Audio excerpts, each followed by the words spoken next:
düşme tora ceylan gözlüm.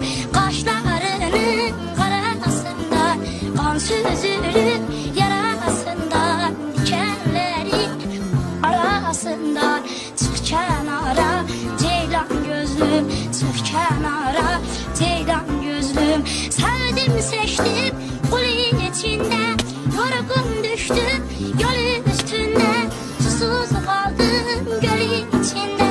Gel Pınar'a ceylan gözlüm, gel Pınar'a ceylan gözlüm, gel Pınar'a ceylan gözlüm. Yaralı candan bezersin, o adakı da gezersin, Mustafa'yla hür gezersin. Çık dağlara ceylan gözlüm, eşin ara ceylan gözlüm.